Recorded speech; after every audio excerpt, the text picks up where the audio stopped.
In a world where Michelle Monero flew from California to the United Kingdom, she stayed at the University of Brighton. This southern coastal town is on the English Channel and has a beautiful bohemian nature, and it sports the weather of the rest of the island because it's all rainy in a moment's notice. The bohemian nature is mostly because of King George IV, who built this beautiful party mansion for him and his friends. St. Peter's Church, by contrast, is also near a pub and some of Brighton's most beautiful tea houses, such as the Tea Cosy, which Michelle liked visiting very much. In Brighton you can always go for some shopping or looking out at the boats at the West Quay.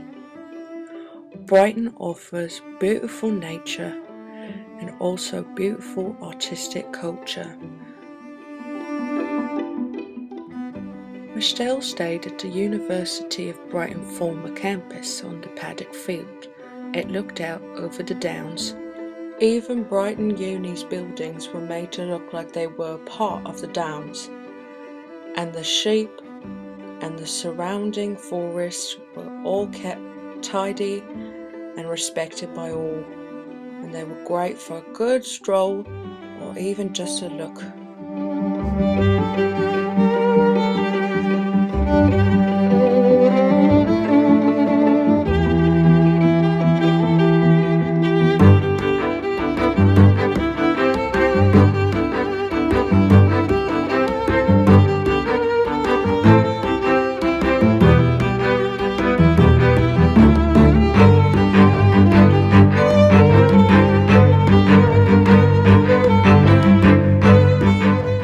Michelle will always remember her stay at Brighton Uni. Michelle also saw several other southern British towns. This nearby town of Beachy Head had galing winds the first time they went, but on the second time it was nice and peaceful. It had a beautiful view all the way down.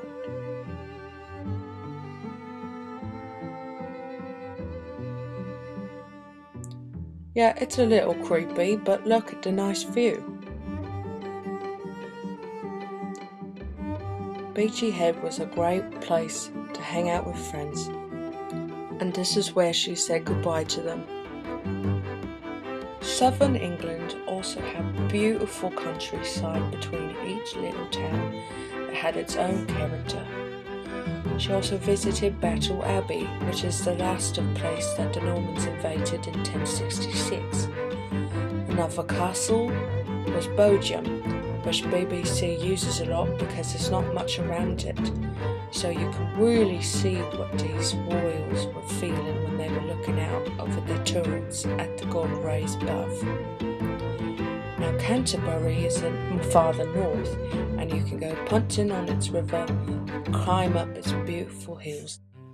Brilliant economists that the British are, they also converted Warwick Castle into a theme park, so people could come and have a picnic lunch and take their kids to the attractions. The famous city of Bath is kind of a counterpoint to Brighton, because even though it's another city where people left London to relax and have a nice time, it was a little less partying, a little more formal, and everybody would take the waters at the Roman baths that supposedly had healing powers, even though it kind of looks a little gross. But it was a nice place for a stroll, with its elegant water features and its beautiful royal crescent. Though an unassuming street, it was interesting for Michelle to see the British spelling of her mother's maiden name, and it had all the accoutrements of other shopping streets in Bath.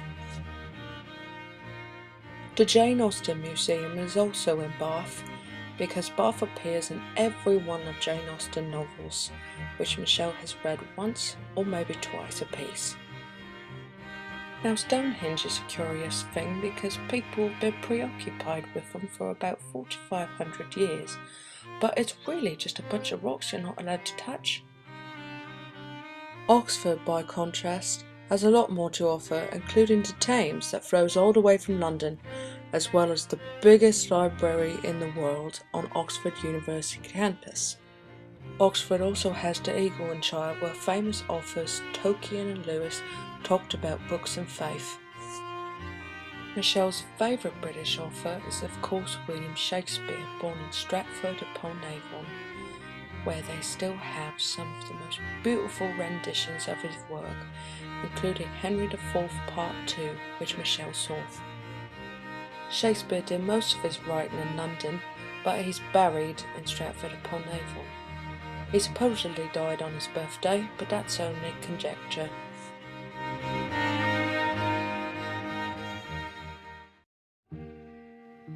Now we go anachronologically to the capital of England, our beloved London.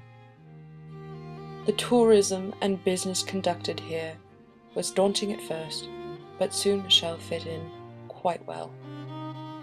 When figuring out the Underground, or Tube, it's sometimes hard to find your way to Trafalgar Square, or the Parliament building, along with the tower housing Big Ben, which is actually the name of the bell. But Westminster Abbey and the beautiful Fortnum and Mason store are all leading to Piccadilly Circus and the Thames. Also built along the Thames is the replica of the Globe Theatre, actually made by an American, because he wanted to see the original, which was burnt down more than twice. But they still host beautiful renditions of Shakespeare's work at this stage.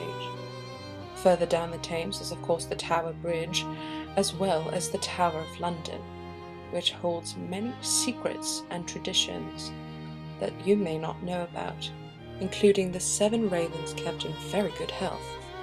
More importantly though, on top of each turret you will see a crown in gold leaf, under which is a weather vane showing the royal standing.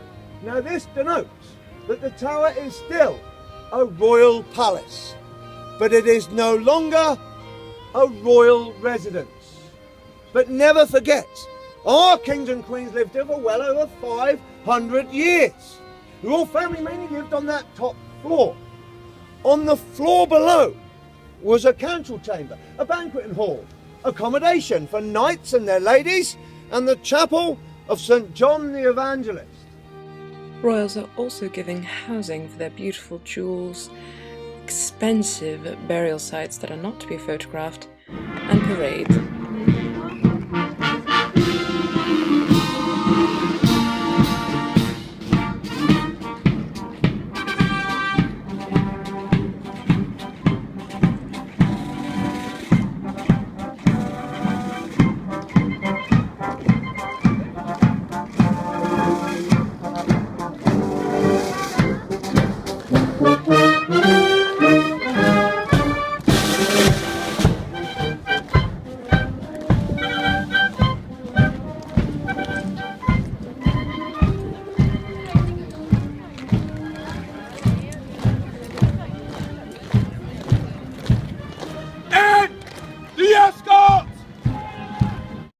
The British also safeguard priceless artifacts such as the Rosetta Stone, Eastern Island heads, and original lyrics from the world-famous band The Beatles.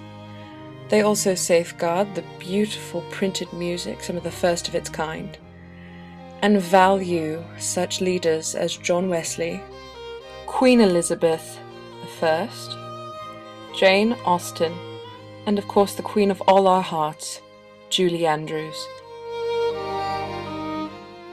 Though Michelle spent 6 separate weekends looking around London's nooks and crannies and finding its hidden jewels, she still comes to respect the beautiful adage, "A bad day in London is still better than a good day anywhere else." Part of Michelle's cultural education was indulging in the modern art of TV shows such as Doctor Who, Sherlock, and Harry Potter. Though visiting a theme park might seem childish, the Harry Potter series is one of the best-selling international books of all time. This theme park is where they filmed most of the films, using green screen as well as models in order to complete their finished product. Other characters, such as Sir Arthur Conan Doyle's Sherlock Holmes, has had over 100 years of adoring fans, who have given a museum filled with so-called artifacts that Sherlock Holmes would have had, as well as a very lively pub, and an award-winning television show still being produced to this day, starring Benedict Cumberbatch and Martin Freeman. Awards also abound in London's West End, where Michelle saw her favourite musical twice, because Arthur Darvill was headlining as the Irish man who has a modern romance with a girl from the Czech Republic. The cultural barriers of the musical echoed Michelle's own adventures throughout Europe. On Michelle's last heartbreaking trip to London, she visited the Royal Albert Hall to hear Michael Giacchino's soundtrack live to the movie Star Trek Into Darkness while the film played above the orchestra. An unexpected appearance by Michael Giacchino himself was more than welcome.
Now don't lose your excitement yet, cause now we are going off to Scotland, which is actually the first trip that Michelle took outside of England. They got good food there, of course. This is some sort of meat on a potato that she had at the place where Harry Potter was born. It also has some beautiful Vincent van Gogh paintings, the first that Michelle had ever seen, and a few Monets as well. Each museum was built for all sorts of travellers and had some beautiful carvings and Scottish history. At the top of the Royal Mile is the beautiful Edinburgh Castle. It gives a beautiful view of the entirety of Edinburgh and was excellent to see on the day that Michelle and her friends went, because it was the anniversary of the Queen's ascension to the throne and thus got a parade.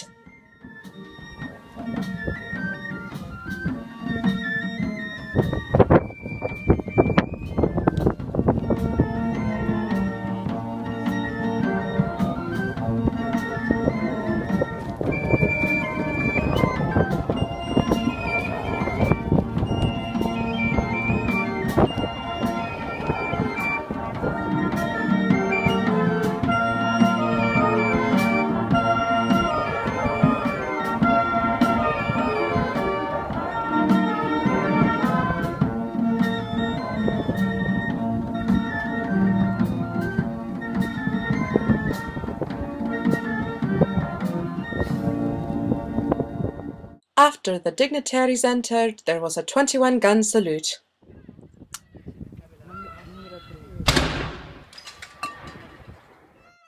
On the day after Ascension Day, Michelle and her friends climbed to the top of Arthur's Seat, so named for King Arthur, who climbed it over 1500 years ago.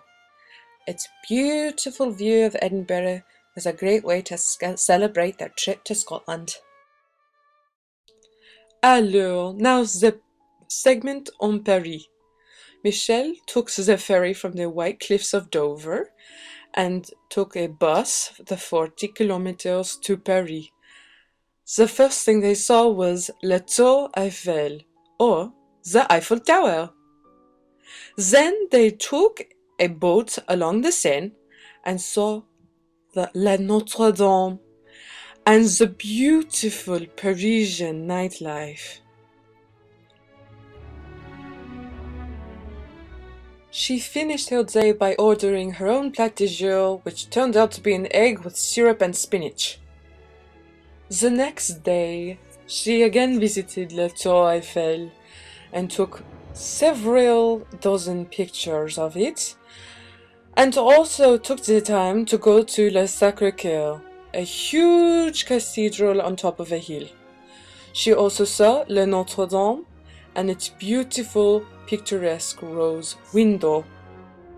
After that, she had the typical outdoor experience in a market and went to La Louvre, where she saw La Venus de Milo, Napoleon crowning his queen, of course, La Mona Lisa, and with that, it was already time to say goodbye to Paris. The next morning was spent at the castle at Versailles, where the beautiful garden and markets. C'est bon magnifique. Bienvenido a Italia! And where else is the beautiful Roma Colosseum, where people were murdered and tortured in many different ways? Buongiorno, Mom and Dad. Happy anniversary. I'm spending your anniversary in the Colosseum.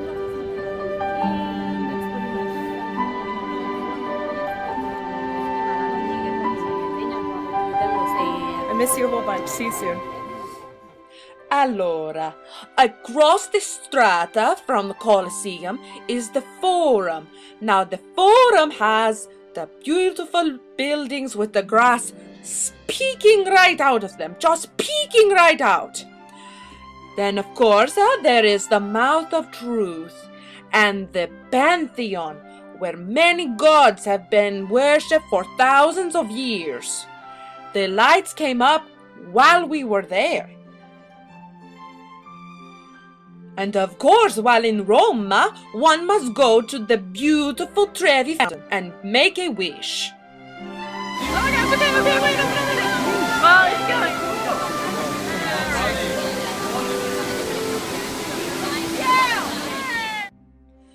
Now, the Museum Vaticani was very long a line. You know what I'm saying to you?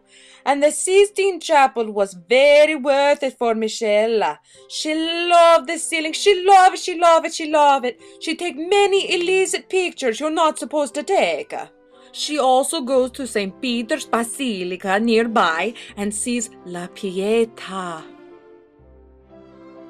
After her first Italian train, she goes to Florence, also known in the Italian tongue as Firenze. She go and see many beautiful sights, especially from La Piazzale Michelangelo. They went several times, no? She also climbed the steps of the Duomo and almost died from exhaustion. Really, she almost died. But look at the pictures, the beautiful pictures from the top of the Duomo di Firenze.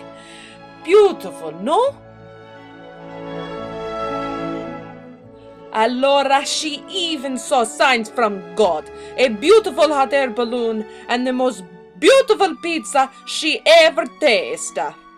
When in Firenze, after taking a 1-hour stop in Pisa just for a few pictures, they go on to La Cinque Terre. La Cinque Terre is a string of 5 cities on the beautiful Mediterranean coast with the most beautiful beach in the whole world that you can see by hiking or just by sitting on the sand.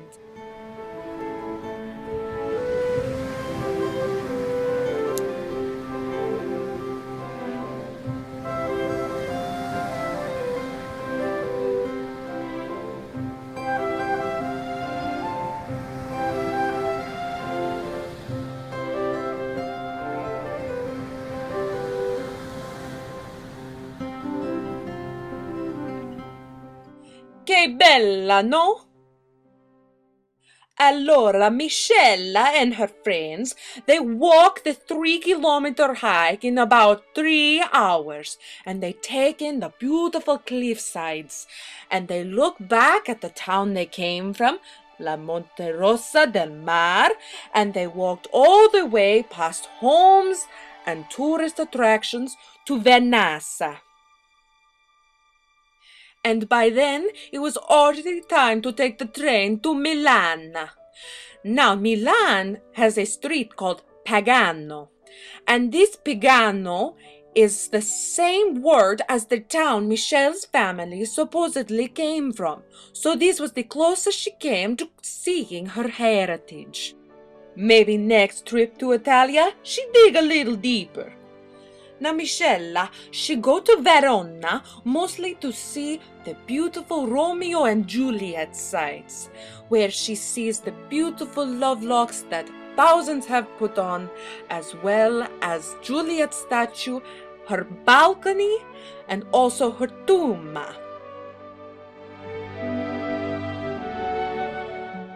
And the next day she goes to Venice, where of course she must take the beautiful gondola ride. And this guy, he not a part of the big corporate thing. He has his very own boat.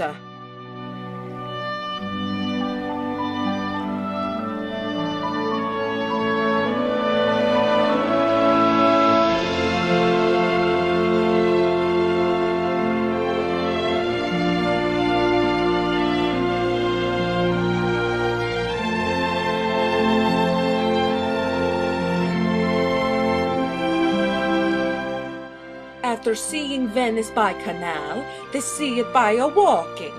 They go to St. Marco's Square and see the famous birds on sometimes and not the others, and they see the beautiful Venice at night, and they take a boat to a neighboring island of Lido, where they get some nice sun and take a nice nap.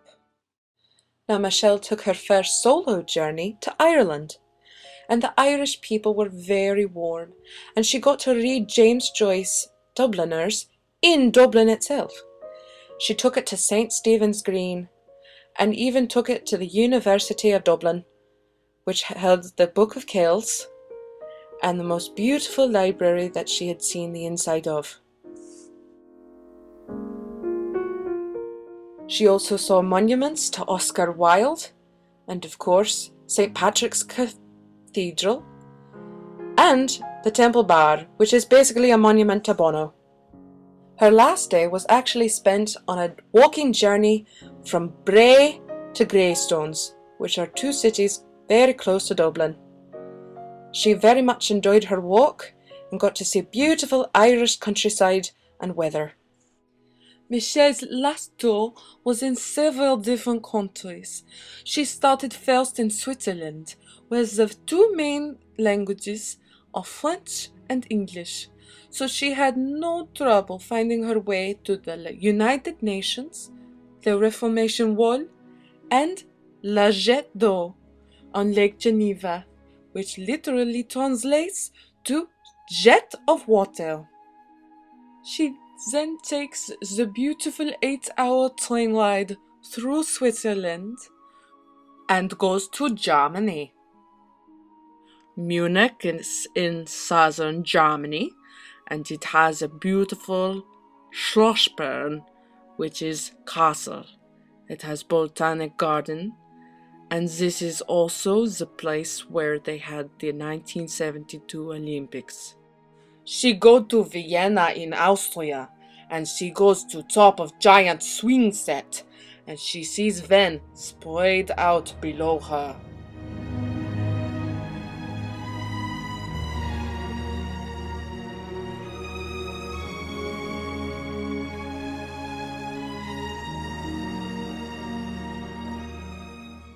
Michelle spent the last leg of her tour in Salzburg to take the Sound of Music tour, where they showed the beautiful facades and sets used for the film. Upkeeping the trees where the children romped in their curtain play clothes, as well as the gazebo where Michelle's two favorite songs were filmed, were all respected and highly acclaimed by the Austrians, which Michelle also reflected. I am walking down the aisle that Julie Andrews pretended to walk down to get married. And this is the best day of my life. And I'm respectful because this is a church, and I'm respectful. You go, girl. Well, Shelley Manera, would you like to go back to Europe? Nope, too tired. Well, is there anything else to say? Yeah. Thank you. Merci. Grazie. Thank you. Danke. Thanks. Dankeschön. Thank you for giving me the world.